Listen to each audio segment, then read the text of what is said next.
Olá, estamos começando mais uma edição do nosso Educa Floripa. No programa de hoje, na matéria especial, a gente vai falar sobre robótica para crianças, uma matéria gravada lá no NEM Irmão Celso. No quadro Ser Professor, a gente foi conhecer a Maristela Zanetti do NEM Monteiro Lobato. E no quadro é o seguinte, o nosso momento de reflexão, o tema é evoluir também é se tornar melhor e mais feliz. E hoje eu converso novamente com ela, Débora Raquel Schitz. Tudo bem, Débora? Tudo bem, Duran. É um prazer estar aqui para a gente poder conversar um pouquinho aí sobre as ações do ano de 2022 e prazer, contar um pouco. Prazer sempre todo nosso. A Débora é diretora de educação infantil da DEI. E a gente vai começar falando, direto ao ponto, ao assunto, falando sobre formação centralizada e descentralizada. Nesse ano, vocês da DEI investiram muito nessa temática, né? Por quê? Sim, Dura. A formação continuada é um dos grandes upgrades para a gente pensar a qualificação da educação, né? É na melhoria dos professores, nesse processo de capacitação contínua que a gente vê mais resultados na melhoria de qualidade do atendimento educativo pedagógico. A rede, ao longo da sua trajetória, sempre teve aí uma potência muito grande nas formações centralizadas, que é aqueles grupos que vão a órgão central por cursos específicos e cada profissional vai se qualificando a partir do seu interesse de temática, né? Mas nós avaliamos que a gente precisaria dar um passo a mais. E a formação descentralizada, que é aquela que acontece na unidade educativa, que aquele grupo de profissionais escolhe um tema que precisa se aprofundar para melhorar a prática daquele contexto, é que tem feito de fato uma diferença aí na melhoria da atuação dos profissionais e logo na qualidade de atendimento na educação infantil. Então, esse ano, nós organizamos uma proposta de formação que todas as unidades educativas, todas as nossas 95 unidades de educação infantil, organizaram um projeto de formação a partir do seu contexto e a Secretaria subsidiou com a contratação de formador externo ou formadores da própria rede, né? Nós temos uma rede muito qualificada com professores mestres e doutores que podem, então, ajudar a aprofundar esse processo de discussão. Eu acho que isso foi um ganho muito grande, todas as unidades tiveram aí em torno de 20 horas de formação anual. Nós tivemos nomes como a Léa Tiriba, por exemplo, né? Uma pesquisadora de renome importante no âmbito nacional, indo nas unidades educativas discutir lá em loco com os professores daquele grupo. Então, acho que esse foi um diferencial muito grande e que, de fato, reverberou aí na melhoria do atendimento às crianças. A formação centralizada a gente manteve, o que nós já tínhamos de organização. Hoje esse ano a gente ofertou 23 cursos, a gente teve 1.700 profissionais inscritos e 7 seminários ao longo do ano, a gente teve mais ou menos 2.300 profissionais inscritos. Então, além dessa formação em loco nas unidades, a gente manteve as formações centralizadas no órgão central e tivemos a participação de 4.000 profissionais. Então, de fato, a formação continuada foi um peso muito grande de investimento no ano de 2022. Vocês também focaram muito nesses encontros regionais de diretores e supervisores. Está dentro dessa explicação da centralizada e descentralizada? É um braço da formação, mas ela se diferencia da centralizada e descentralizada porque ele tem um público específico, que são diretores e supervisores, né? Aqueles profissionais que estão à frente da gestão das unidades. E a gente organizou por região, porque os profissionais que têm uma proximidade geográfica podem trocar ideias, compartilhar o trabalho. E a gente teve como foco de discussão um projeto político-pedagógico. Então, a ideia foi subsidiar esses profissionais que estão à frente da gestão das unidades a discutir com o coletivo qual é o projeto político-pedagógico que aquela instituição defende, organiza e vai executar e colocar em prática. Muito bem. Outro destaque esse ano foi a Mostra de Cinema Infantil, né? E também a Mostra Cultural. Fala um pouquinho pra gente como é que foram essas amostras aí. Aconteceram quando? Elas aconteceram no mês de outubro, foram 2 propostas de grande envergadura, né, para o trabalho da educação infantil. Primeiro porque a Mostra de Cinema Infantil, nós já temos uma parceria aí com os produtores, se eu não me engano, essa era a 21ª mostra, mas ela sempre acontecia concentrada no Teatro Pedro Ivo e as crianças se deslocavam até lá, né? Esse ano nós tivemos um diferencial que a mostra foi às unidades, né? Então a gente teve uma disponibilização do acervo, com uma organização própria em cada unidade. A gente tem uma participação de, em média, 56 unidades educativas, que a mostra foi até lá. Formato itinerante. Isso. E que tivesse aí, na verdade, um alcance maior do público infantil, né? foi um sucesso, acho que foi muito bem recebida pelas unidades, uma possibilidade de ampliação do repertório cultural das crianças e profissionais, e acho que para os próximos anos a gente consegue pensar em manter essa organização. E a Mostra Cultural seguiu o mesmo caminho também? A Mostra Cultural, ela surgiu com um objetivo de nós darmos uma visibilidade pública do trabalho desenvolvido na educação infantil. E aí nós fizemos uma parceria com o Museu de Florianópolis, pensando no mês de outubro, como era o mês das crianças, né, em expor o que as unidades faziam no espaço do museu. Foi uma iniciativa inovadora, assim, foi a primeira vez que aconteceu desse modo. Tanto o museu abria as portas para que o trabalho da educação infantil pudesse ser publicizado lá, quanto as próprias unidades passarem por um processo formativo de curadoria. Como que a gente transforma aquilo que é vivido e produzido nas unidades em algo para ser exposto, em cultura, né, no museu. E nós tivemos a participação de 7 unidades educativas, com 4 ciclos, que ocorreram ao longo de todo o mês de outubro. E também foi uma experiência riquíssima, tanto para as unidades que estavam lá expondo, né, porque nós tivemos crianças, por exemplo, que nunca tinham ido a um museu e quando foram visitar suas próprias obras, né? Então, foi muito rico desse ponto de vista, assim como a oportunidade de outras unidades poderem conhecer o trabalho daquelas que estavam expondo.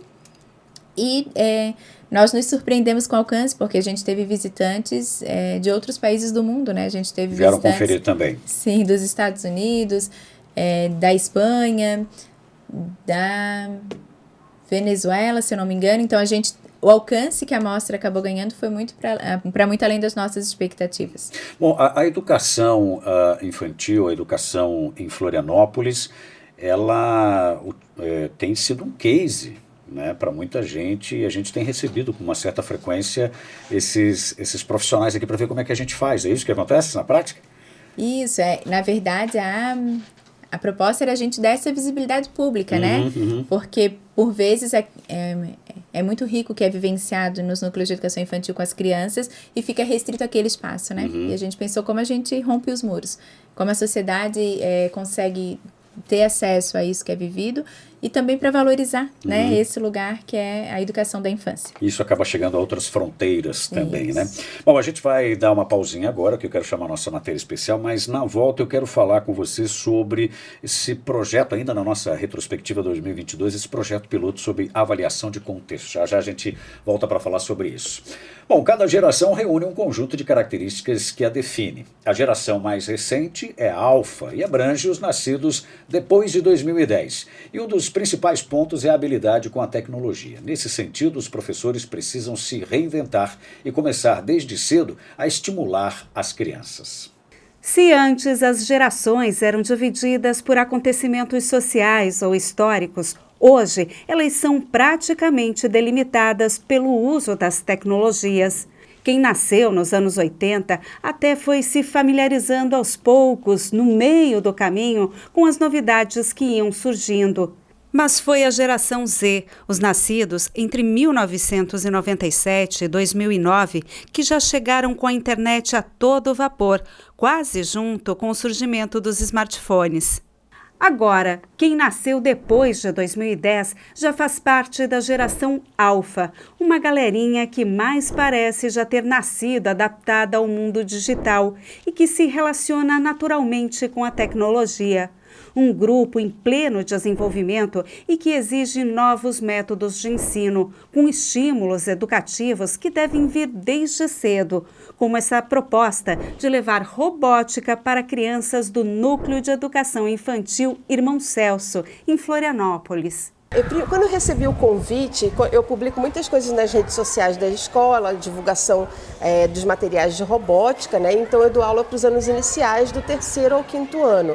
E aí o pessoal do núcleo viu, as professoras, disse, eu queria muito participar, pode trazer para os meus alunos. E eu fiquei assim, ai meu Deus, como é que eu vou levar isso para crianças da educação infantil? Só que quando a gente vê a empolgação das professoras, a gente vê que elas querem apresentar, então eu fiz uma reunião, primeiro eu juntei as professoras, mostrei o material, a gente fez, apresentei o material para elas, a gente dividiu os grupos e, enfim, marcamos e fomos lá para o NEIM para apresentar para os grupos. Foi uma experiência maravilhosa, eles foram passo a passo seguindo como foi a construção, a montagem dos robôs e depois ficaram bem felizes, né? Depois eles guardaram os materiais de novo, então foi uma experiência incrível e que eu gostaria de ampliar também, né? Primeiro dá aquele medo, ai meu Deus, como é que as crianças pequenas vão se comportar com a montagem dos protótipos, mas elas fizeram isso de uma forma muito legal e elas se divertiram bastante também. E é muito bacana porque desde pequerruchos eles estão tendo realmente contato com essa linguagem, né? Onde eles não só consomem, mas eles também passam a ser protagonistas. Protagonistas, né? Do próprio conhecimento. Então ali eles produziram os próprios robôs e eles deram nomes para esses robôs. Cada robô tinha o seu nome e tinha seu enfeite especial, né? Então mais do que isso, eu acho que é trabalhar em grupo, trabalhar a colaboração, o espírito de colaboração, o espírito de equipe, né? Respeitar a vez dos colegas. Então nós trabalhamos muitas coisas além só da montagem do protótipo, né? E já que estamos falando sobre a educação de crianças, a gente aproveita para ouvir o relato de uma professora que atua junto desses pequenos. No quadro Ser Professor de hoje, o Educa Floripa traz uma profissional que, além do conhecimento acadêmico, leva para as crianças um pouco da sua relação com a natureza.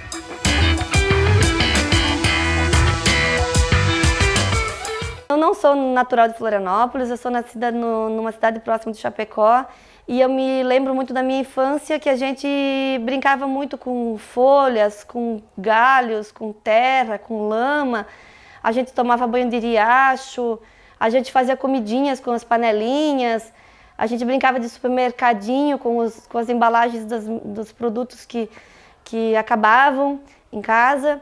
Então, eu me remeto muito a essa minha infância. Eu tenho muitas memórias afetivas da minha infância, das minhas brincadeiras.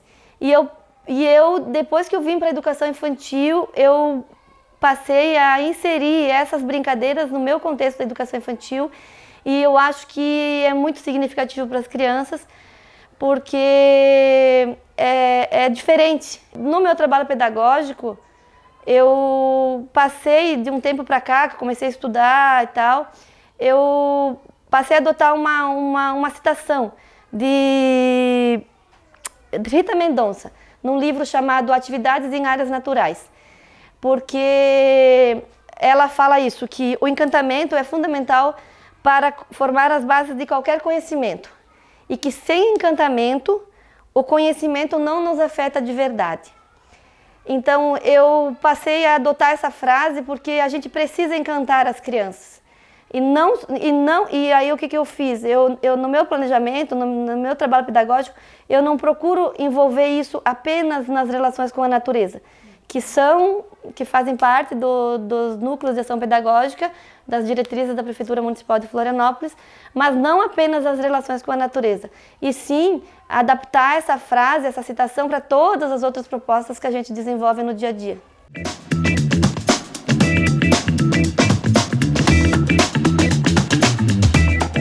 Eu acho que o primeiro passo que a gente precisa é ouvir as crianças, porque elas nos apontam, elas nos mostram muitos caminhos, elas demonstram algum interesse por algum brinquedo, por alguma música, por alguma coisa ali que desperta a atenção e a curiosidade deles. Então, a gente procura ouvir as crianças em primeiro lugar.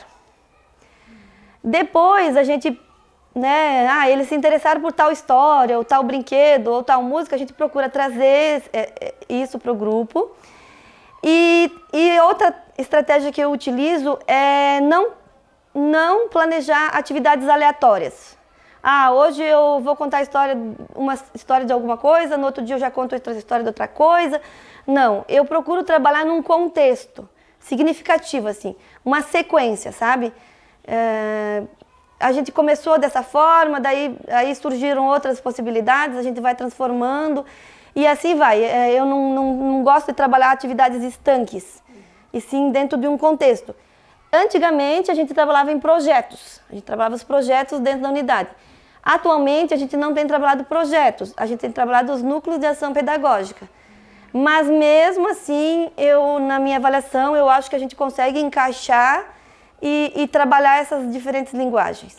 Esse foi o nosso quadro Ser Professor, de volta aqui com a nossa entrevistada de hoje, a Débora, que é diretora de Educação Infantil lá da DEI. Débora, ainda na retrospectiva desse ano, né, a gente já falou de alguns projetos, vocês realizaram um projeto piloto, né, sobre avaliação de contexto. O que é exatamente esse projeto que está sendo gestado esse ano? Uma das formas que a gente tem aí para melhoria da educação pública e do atendimento às crianças é a avaliação, né? Sem avaliar, sem ter dados, a gente dificilmente consegue avançar e descobrir, de fato, os nós que precisam ter um olhar mais cuidadoso para pensar como a gente qualifica.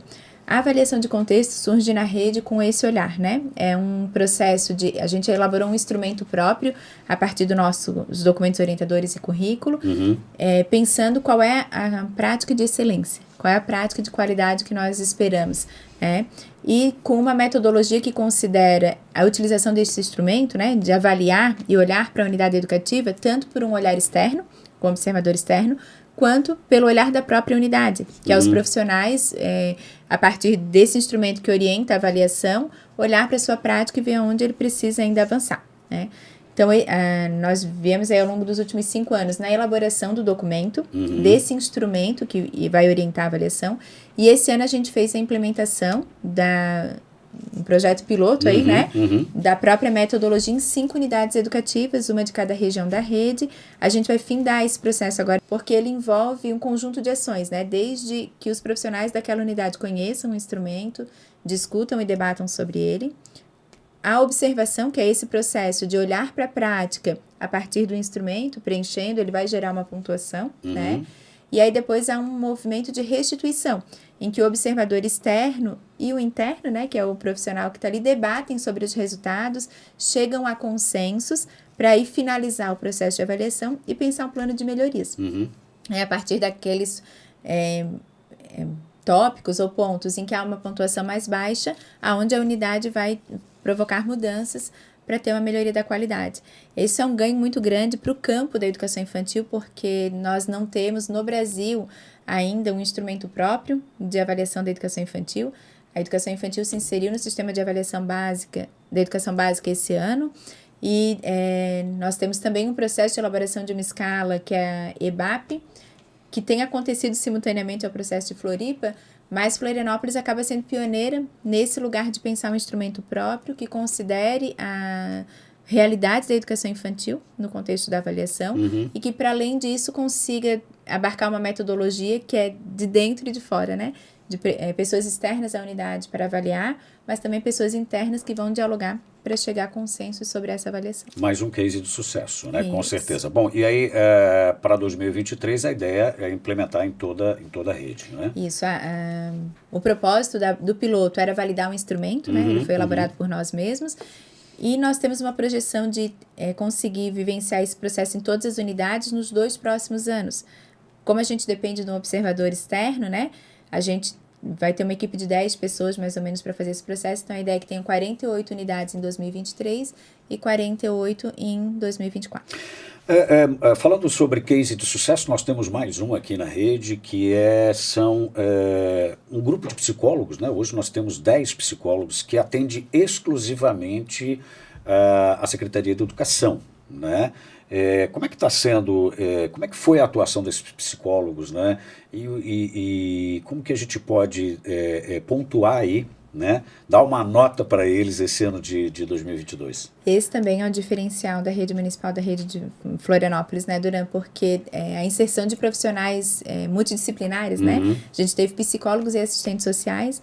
Hoje, na Diretoria de Educação Infantil, a gente tem 2 psicólogos na equipe que têm mobilizado aí, a partir da demanda vinda das unidades, esse olhar que é de um conhecimento específico da psicologia, mas que ajuda a melhorar as relações pedagógicas lá na unidade, né? Então, desde crianças com dificuldade de relações, profissionais que tiveram situações traumatizantes e que precisam desse olhar mais cuidadoso, de um profissional que vai ajudar a constituir esse lugar da saúde emocional, né? Então, tem sido muito positiva a atuação desses psicólogos nessa perspectiva de uma atuação multidisciplinar. Nós tivemos aí recentemente, infelizmente, a situação de uma professora que foi assassinada ao chegar na instituição. O fato de a gente ter essa equipe de profissionais psicólogos para, inclusive, dar um amparo e assistência psicológica àquela unidade educativa foi imprescindível, assim, primordial para assegurar o bem-estar de todos que ali atuam, né? Nota 10 com estrelinha, Com então, para eles. certeza. Bom, o fato é que eles também não atendem só os alunos, também atendem também a todos os colaboradores, a todos os profissionais da educação. É importante a gente trazer aqui para o Educa de hoje e falar sobre o lançamento das publicações, né, dos documentos orientadores, que temos a Base Nacional Comum Curricular, né? Como escolher bons livros, etc. Rapidamente, assim, antes que a gente chame o nosso quadro, é o seguinte. Os documentos orientadores são o que nos fundamentam e nos dão base enquanto rede, né? É o que nos aproxima. Nós temos 95 instituições, então nós temos uma orientação comum a todas elas. Esse ano a gente teve 3 importantes documentos, né? Que foi a recontextualização curricular a partir da Base Nacional Comum Curricular, já foi homologada pelo Conselho Municipal de Educação, e é uma estratégia do município aí de se adequar ao currículo nacional. Nós tivemos a publicação do documento orientador Como Escolher Bons Livros, na perspectiva do Programa Nacional do Livro Didático, né? O que significa ter um bom livro de literatura para a educação infantil, como a gente vai escolher um bom acervo, que não pode fazer parte do acervo das unidades, né? Acho que esse também foi um marco importante. E nós temos a reedição das orientações curriculares, que está saindo agora em dezembro, né? Bem no finalzinho do ano, que foi um processo de estudo com um grupo de profissionais da rede e consultores externos para fazer essa revisão de um documento que já era de 2012. E que são documentos com marco importante para consolidar isso que nos constitui enquanto rede. Muito bem. Bom, já já a gente fala das novidades para o ano de 2023. Chegou a hora da nossa tradicional parada do dia. No quadro É o Seguinte de hoje, Maurício Pereira cita Madre Teresa de Calcutá para falar que a gente também evolui quando contribui para que o outro se torne melhor e mais feliz.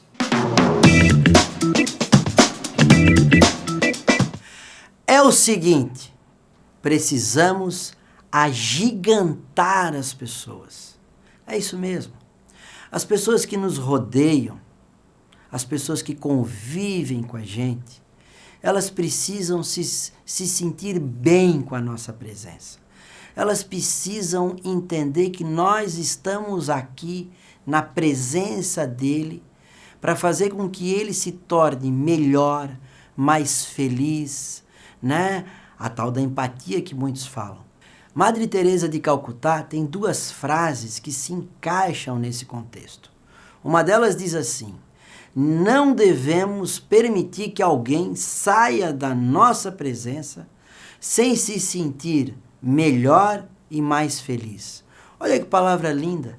Ou seja, o nosso papel aqui na Terra é fazer aquele que nos procura uma pessoa melhor e uma pessoa mais feliz. Quem nos procura quer alguma coisa. Quem nos procura nos pede alguma coisa. Quem nos procura quer achar alguma coisa. E quando essa pessoa acha alguma coisa, o que vai acontecer? Ela vai se tornar mais feliz. Esse é o grande papel de um professor, grande papel de um mestre, porque o que é o estudante? Ele quer se sentir grande, ele quer se sentir melhor a cada aula, ele quer se sentir mais feliz. E a outra frase dela diz assim: as palavras de amizade e conforto podem ser curtas e sucintas, mas seu eco é infindável. As palavras de amizade e conforto podem ser curtas, mas vão ecoar na eternidade. Gestos, muito obrigado. Por favor, dá licença. São palavras pequeninhas, palavras curtas, mas ecoam na eternidade. E você que está me vendo, que lidera um processo, que é chefe de alguma coisa, que é diretor de alguma coisa, quando você fala isso, então, por uma pessoa que a princípio está abaixo de você, eu digo a princípio porque todos nós somos iguais, ocupamos cargos, posições em diferentes locais, em diferentes posições, mas somos gente. E como gente, precisamos tratar as outras pessoas.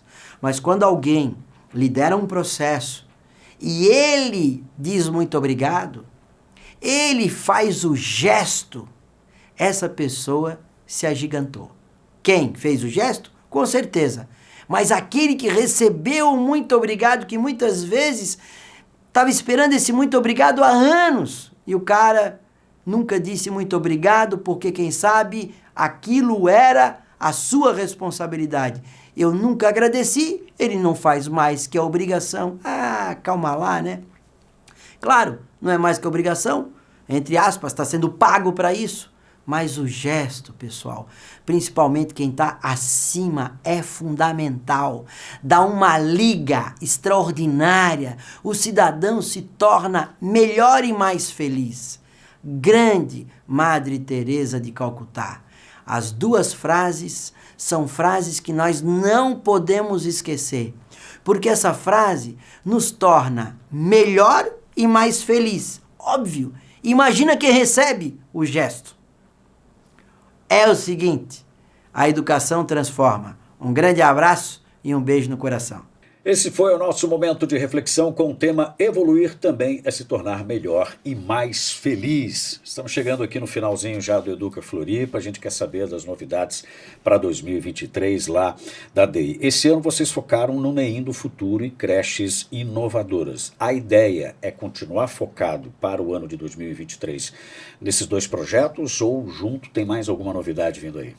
Então, o NEM do Futuro, ele foi lançado esse ano, de 2022, né? Temos 6 unidades, é isso? 5 unidades? São 6 no 6 total, unidades. Mas isso já para 2023, né? Para 2023, Em 2022, a gente teve uma unidade educativa que escolheu inovar na sua prática e pensar como a gente potencializa ainda mais aquilo que as crianças têm acesso na educação infantil. A gente constituiu um projeto sobre 3 pilares, né? Da inovação, tecnologia, sustentabilidade e formação integral das crianças. E para isso a gente aí estruturou uma equipe de recursos humanos mais ampliada. Nós temos professores de tecnologia, Libras, inglês, música e artes visuais, que passam aí a compor o quadro de profissionais dessa unidade para ampliar as experiências das crianças. Isso nos NEMs do Futuro. Isso, no NEM do Futuro que nós tínhamos esse ano, né?